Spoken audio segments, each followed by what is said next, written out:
Hey everyone, David here. You may have seen some of my other videos, whether it be fire stunts, unboxings, or my playlist called Small Town Adventures. But I want to be a little bit more consistent with this channel.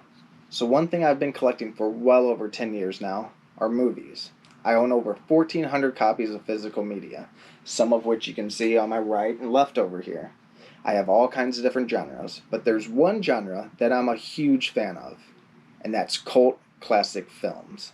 Yes, I'm talking about those cheesy B movies from the 60s, 70s, 80s, 90s, plus they still make some nowadays. Now, either a lot of people haven't heard of that type of genre, or they just haven't really given it a chance. But I want to show you why you should give it a chance.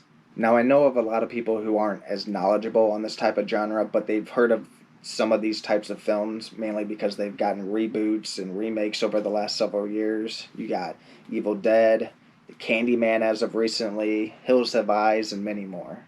One thing many people don't realize is a lot of these B movies helped inspire big movies nowadays.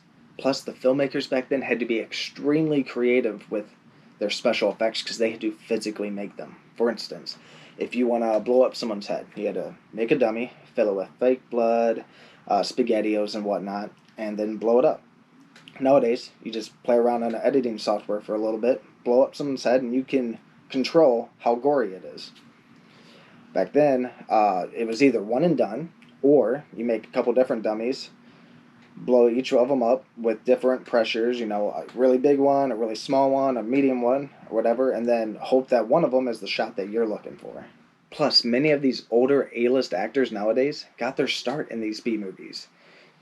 For instance, off the top of my head, you got Charlie Sheen in The Wraith, Michael J. Fox in The Class of 1999, Stephen Dorff in The Gate. A lot of them were either kids or teenagers back then, but they had to start somewhere. One thing that has definitely helped keep this genre alive is over the last, 8 years or so, you have companies like Arrow Video, Vinegar Syndrome, Scream Factory, and many others bringing these hidden gems out from the shadows and back into people's homes. Now, if that's something you're interested in, or now I got you interested in, hit that subscribe button because, man, do I have some fun films for you.